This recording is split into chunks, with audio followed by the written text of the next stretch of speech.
네, 3월 10일에 올라가는 영상입니다. 며칠 전 서울 기미편 공개됐고요. 터미널과 관련한 단편 에피소드들도 공개될 예정입니다. 현대 에어로시티 에피소드도 현재 계획상에 있습니다. 그리고 이 영상이 낮중에 올라가는 건데 서울 지하철 5호선의 김포 방면 연장과 8호선 판교 방면 연장 예타 통과 여부는 이 영상에서 언급하지 못한다는 점 양해해 주시기 바랍니다.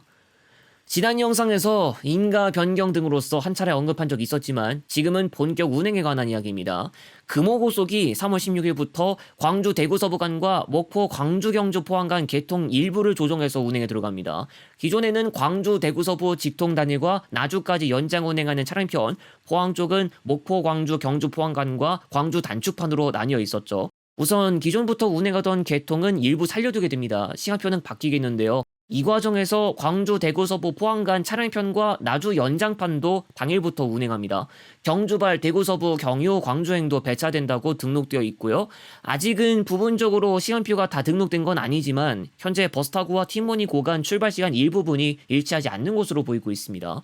버스타고에서는 광주 대구 서부 단일 차량편도 확인되는데 매진으로 해두고 있어서 교차가 필요해 보이겠고요. 포항에서 경주, 광주를 거쳐서 목포까지 가는 차량편은 최종적으로 한 편으로 줄어들고 또 포항시에서부터 나주시까지 승차권 발권은 예약처에서 행선지 선택부터 할 수 없도록 하고 있습니다. 우선 포항에서 광주 방향은 운행 경로가 일부 차량편에 한해서 조금 개선되는 경향이 있습니다. 금호고속이 예전에 얼마간 광주 포항고속 직통버스를 운행했다가 경주 경유 시외버스 개통과 통합하면서 내내 돌아갔습니다. 원래는 대구 포항 간 고속도로를 통해서 운행하는 게 최단거리지만 경주 IC 경부고속도로를 통해서 갔다가 타고속도로로 들어가면서 운행거리가 늘어났고요. 어쨌든 중간 경유지는 구성되지만 최단거리를 운행하는 길목상에서 중간 승하차를 받는 것과 같아지는 방식이다 보니까 경주 경유보다도 시간은 소모되는 정도가 조금 덜어질 겁니다. 그것도 현재 기준에서 접근하는 게 입장이라고 하겠고요.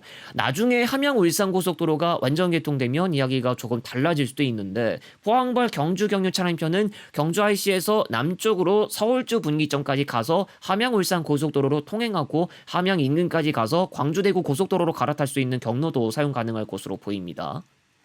4월 1일부 제천 출발 일부 시외버스 노선에 감차가 예고되고 있습니다. 영주 안동경유 부산 노포행은 사전에 23일부터 3회에서 2회로 줄여서 운행하고 4월 1일부터 제천 기준 12시 50분 출발 차량편이 없어져서 하루 한 차례만 배차됩니다.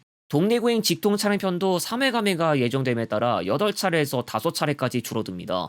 우선 부산행은 중앙선 KTX와 바로 비교가 가능하긴 해서 이제는 KTX 이음이 최대 9차례 부전역까지 운행하고 있고 수요 시간도 이미 경쟁력은 확보된 상태입니다. 제천 동대 구간은 조금 의문일 수 있습니다. 제천역에서도 역시 동대구행 열차를 볼 수 있지만 무궁화호 두 편이 전부인데다가 그마저도 충북선과 대전역 경유죠. 그렇게까지 돌아가지 않으려면 환승을 해서라도 이동을 해야 하는 건데 코레일 예약처에서는 영천역 등에서 환승하는 방법도 안내하고 있습니다. 아직 영주 안동 부산 간만 운행하는 버스도 남아있다고 하지만 역시 중앙선과의 경쟁에서는 배차에서 마저도 밀리는 경향을 보이고 있는데요. 장기적으로는 제천 부산 간이 철도만 남을 가능성도 배제하지는 못할 것으로 보입니다. 다만 이렇게 될 경우 철도에서 큰 사건 사고가 발생해서 불통되는 경우가 벌어질 때 직접적인 대체 수단의 부재로 인한 데미지를 피할 수 없죠. 2024년 KTX 탈선 사고로 인해서 수습이 필요할 때 대전에서 경주나 울산, 포항까지 가는 버스 노선이 전혀 없었을 때 그것을 떠올리면 어렵지 않을 것 같습니다. 비아디가 고속형 전기버스 모델을 홈페이지에 등록하는 모습이 보이고 있습니다. 상용차 신문 등에서도 한번 언급했지만 대한민국 시장 출시 가능성이 열리고 있기도 하죠. 비아디의 이코치 12 자사가 소개하는 바에 따르면 최고 주행거리는 우진산전 아폴로 1200 최대 502km인 것보다 더 긴 762km입니다. 측면 비상구는 꽤 넓게 설계됐고요. 일반형 시트와 우등형 시트 사양에 있는데요. 일반형은 승객 45명까지 태울 수 있고 우등형 시트는 헤드레스트 일체형 디자인인 것 같습니다. 고속형 전기버스이긴 하지만 실제 시외버스나 고속버스에서 적극적으로 많이 도입할지는 아직은 의문점이 많이 붙고 있습니다. 반조립이 됐든 상관없지만 우선 충전 인프라도 문제점으로 떠오르고 완충까지 오랜 시간을 소모해야 한다는 점, 전비나 배터리 소모 문제도 업계 등에서는 지적하고 있죠. 전기 버스를 그렇다고 도입을 전혀 안 하는 건 아니지만 시외버스가 초단거리 노선에서만 투입하면서 수차례 왕복을 해도 크게 문제는 없게끔 돌아가고 있습니다. 전세버스 쪽에서도 전기버스를 도입 전혀 안 한 건 아니지만 전세버스도 중거리나 장거리까지 고루고루 소화할 수 있게끔 하려면 결과적으로는 전기버스가 스케줄 문제없이 소화하기는 힘들고, 그래서 디젤 엔진을 쓰는 차가 절대적으로 다수 비율을 차지하고 있기도 합니다. 지난 9일 감사원이 철도시설 안전관리 실태 점검 보고서를 내놓았습니다. 지난해 4월에서 6월 감사를 실시한 결과 문제점 총 45건이 발견됐는데요. 먼저 2019에서 2024년 총 1651칸의 철도 차량 정밀 안전 진단 결과 화물 27칸이 운행 부적합 판정을 받았습니다. 담당자들은 관련 통지를 받았으나 필요한 조치를 취하지 않았고, 국토교통부는 당시 지도나 감독을 해야 했지만 철도 운영자의 폐차 대상 차량 운행 사실을 인지하지 못한 것으로 나타났습니다. 폐차 대상에 들어간 화차 5칸이 총 124km를 운행하면서 위험을 초래했다고 감사원은 지적했습니다. 코레일과 SR이 국토교통부 변경 승인 없이 열차 주요 부품을 정비주기 관리 대상에서 삭제한 172건과 정비주기를 임의로 연장한 128건도 발견됐습니다. 이에 따른 사고도 발생했는데 2022년 8월 코레일은 열차 베어링 정비주기를 180만 킬로미터에서 210만 킬로미터로 임의로 변경하고, 제때 정비가 되지 않은 베어링이 187만 킬로미터를 주행한 후 파손되기도 했습니다.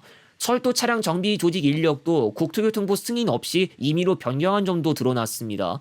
또 승무 사원에 대한 문제도 발견됐습니다. 지난해 3월 19일에는 1호선 기관사가 음주로 추정되는 상태로 약 184분간 운행했는데, 승무사업소 지도운영팀장은 해당 기관사에 대해서 검사를 직접 실시하지 않고 스스로 검사하도록 맡겼습니다. 본사 시민안전처 소속의 한 안전지도사는 부천역에서 운전실에 탑승해 심한 술 냄새를 감지했지만 음주 감지기로 감지만 하고 현장을 나가기도 했습니다. 또 철도 운영자들이 국토교통부에 보고한 철도 교통 사상사고 건수가 누락된 점도 확인됐습니다.